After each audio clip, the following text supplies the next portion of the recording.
मेरे प्यारे देशवासियों, नमस्कार।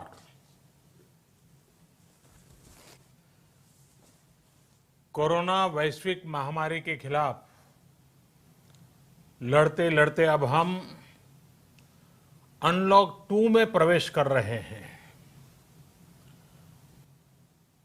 और हम उस मौसम में भी प्रवेश कर रहे हैं जहां सर्दी, जुकाम, खांसी, बुखार ये सारे न जाने क्या क्या होता है, ये मामले बढ़ जाते हैं।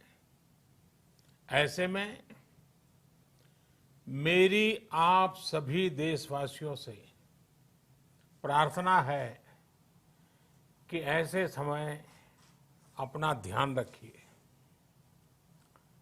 साथियों, ये बात सही है कि अगर कोरोना से होने वाली मृत्यु दर को देखें तो दुनिया के अनेक देशों की तुलना में भारत संभली हुई स्थिति में है। समय पर किए गए लॉकडाउन और अन्य फैसलों ने भारत में लाखों लोगों का जीवन बचाया है, लेकिन हम ये भी देख रहे हैं कि जब से देश में अनलॉक 1 हुआ है, व्यक्तिगत और सामाजिक व्यवहार में लापरवाही जरा बढ़ती ही चली जा रही है। पहले हम मास्क को लेकर, 2 गज की दूरी को लेकर 20 सेकंड तक दिन में कई बार हाथ धोने को लेकर बहुत सतर्क थे, लेकिन आज जब हमें ज्यादा सतर्कता की जरूरत है तो लापरवाही बढ़ना बहुत ही चिंता का कारण है। साथियों, लॉकडाउन के दौरान बहुत गंभीरता से नियमों का पालन किया गया था। अब सरकारों को, स्थानीय निकाय की संस्थाओं को, देश के नागरिकों को फिर से उसी तरह की सतर्कता दिखाने की जरूरत है। विशेषकर कंटेनमेंट जोन्स, उस पर तो हमें बहुत ध्यान देना होगा। जो भी लोग नियमों का पालन नहीं कर रहे हैं, हमें उन्हें टोकना होगा, रोकना होगा और समझाना भी होगा। अभी आपने खबरों में देखा होगा, एक देश के प्रधानमंत्री पर 13,000 रुपये का जुर्माना इसलिए लग गया क्योंकि वो सार्वजनिक स्थल पर मास्क पहने बिना गए थे।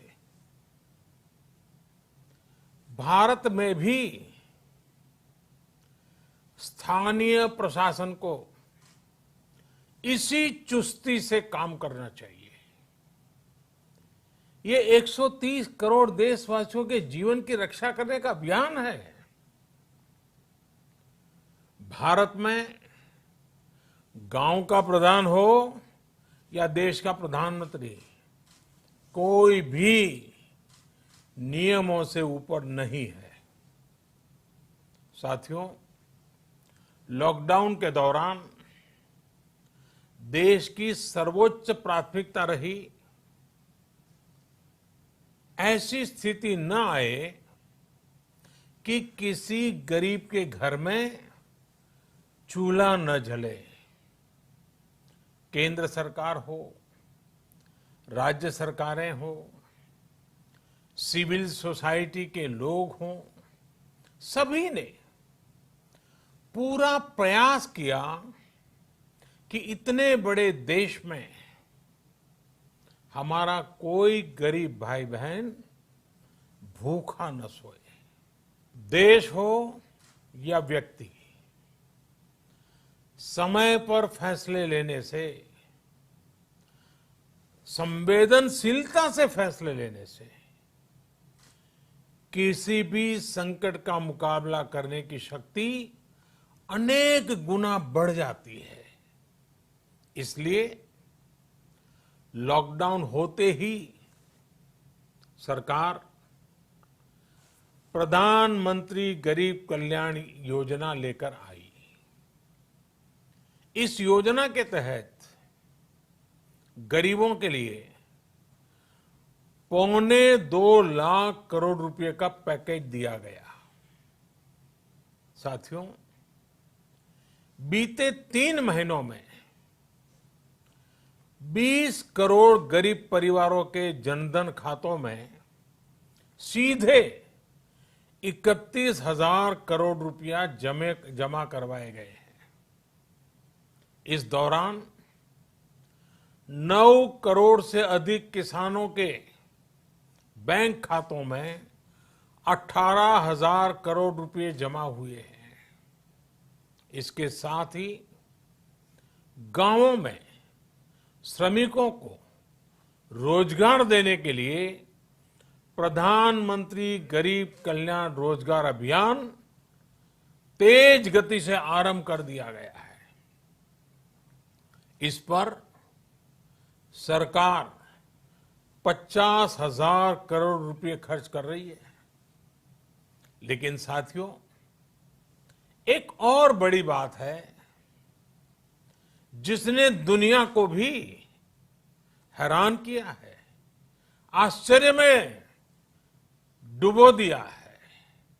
वो ये कि कोरोना से लड़ते हुए भारत में 80 करोड़ से ज्यादा लोगों को 3 महीने का राशन, यानी परिवार के हर सदस्य को 5 किलो गेहूं या चावल मुफ्त दिया गया। इसके अतिरिक्त प्रति परिवार हर महीने 1 किलो दाल भी मुफ्त दी गई। यानी एक तरह से देखें तो अमेरिका की कुल जनसंख्या से 2.5 गुना अधिक लोगों को, ब्रिटेन की जनसंख्या से 12 गुना अधिक लोगों को और यूरोपियन यूनियन की आबादी से लगभग 2 गुने से ज्यादा लोगों को हमारी सरकार ने मुफ्त अनाज दिया है। साथियों, आज मैं इसी से जुड़ी एक महत्वपूर्ण घोषणा करने जा रहा हूं। साथियों, हमारे यहां वर्षा ऋतु के दौरान और उसके बाद मुख्य तौर पर कृषि क्षेत्र में, एग्रीकल्चर सेक्टर में ही ज्यादा काम होता है। अन्य दूसरे सेक्टरों में थोड़ी सुस्ती रहती है। जुलाई से धीरे धीरे त्योहारों का भी माहौल बनने लगता है। अब आप देखिए, अभी 5 जुलाई को गुरु पूर्णिमा है, फिर सावन शुरू हो रहा है, फिर 15 अगस्त आएगी, रक्षाबंधन आएगा, कृष्ण जन्माष्टमी आएगी, गणेश चतुर्थी आएगी, ओणम होगा और आगे जाएं तो काटी बिहू है, नवरात्रि है, दुर्गा पूजा है, दशहरा है, दीपावली है, छठी मैया की पूजा है। त्योहारों का ये समय जरूरतें भी बढ़ाता है, खर्च भी बढ़ाता है। इन सभी बातों को ध्यान में रखते हुए ये फैसला लिया गया है कि प्रधानमंत्री गरीब कल्याण अन्न योजना का विस्तार अब दिवाली और छठ पूजा तक, यानी नवंबर महीने के आखिर तक कर दिया जाएगा। यानी 80 करोड़ लोगों को मुफ्त अनाज देने वाली ये योजना अब जुलाई, अगस्त, सितंबर, अक्टूबर, नवंबर में भी लागू रहेगी। सरकार द्वारा इन 5 महीनों के लिए 80 करोड़ से ज्यादा गरीब भाई बहनों को हर महीने परिवार के हर सदस्य को 5 किलो गेहूं या 5 किलो चावल मुफ्त मुहैया कराया जाएगा। और साथ ही प्रत्येक परिवार को हर महीने 1 किलो चना भी मुफ्त दिया जाएगा। साथियों, प्रधानमंत्री गरीब कल्याण अन्न योजना के इस विस्तार में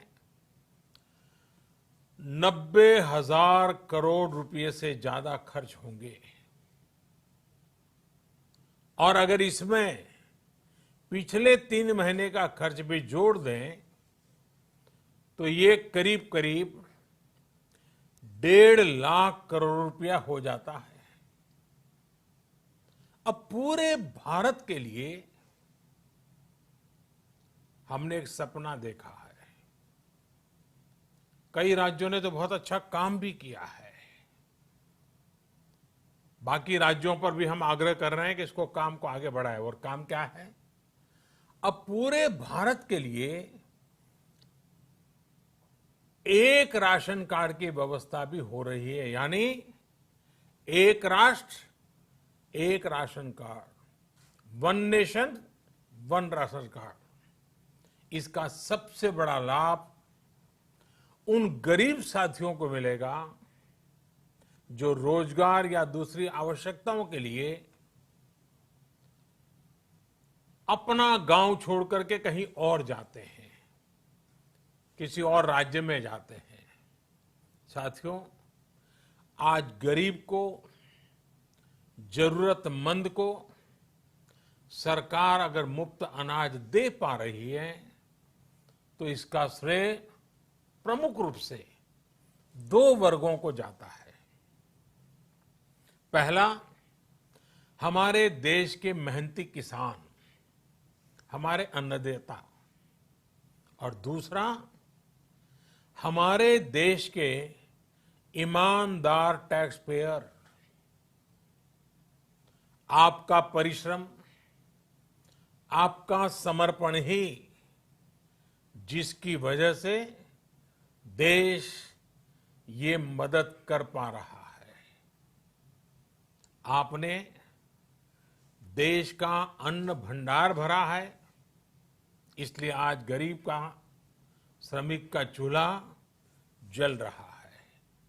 आपने ईमानदारी से टैक्स भरा है, अपना दायित्व निभाया है, इसलिए आज देश का गरीब इतने बड़े संकट से मुकाबला कर पा रहा है। मैं आज हर गरीब के साथ ही देश के हर किसान, हर टैक्स पेयर का हृदय से बहुत बहुत अभिनंदन करता हूं, उन्हें नमन करता हूं। साथियों, आने वाले समय में हम अपने प्रयासों को और तेज करेंगे। हम गरीब, पीड़ित, शोषित, वंचित हर किसी को सशक्त करने के लिए निरंतर काम करेंगे। हम सारी एहतियात बरतते हुए इकोनॉमिक एक्टिविटीज को और आगे बढ़ाएंगे। हम आत्मनिर्भर भारत के लिए दिन रात एक करेंगे। हम सब लोकल के लिए वोकल होंगे। इसी संकल्प के साथ हम 130 करोड़ देशवासियों को मिलजुल करके संकल्प के साथ काम भी करना है, आगे भी बढ़ना है। फिर से एक बार मैं आप सबसे प्रार्थना करता हूं, आपके लिए भी प्रार्थना करता हूं, आपसे आग्रह भी करता हूं, आप सभी स्वस्थ रहिए, 2 गज की दूरी का पालन करते रहिए, गमछा, फेस कवर, मास्क ये हमेशा उपयोग कीजिए, कोई लापरवाही मत बरतिए। इसी आग्रह, इसी कामना के साथ मैं आप सभी को बहुत बहुत शुभकामनाएं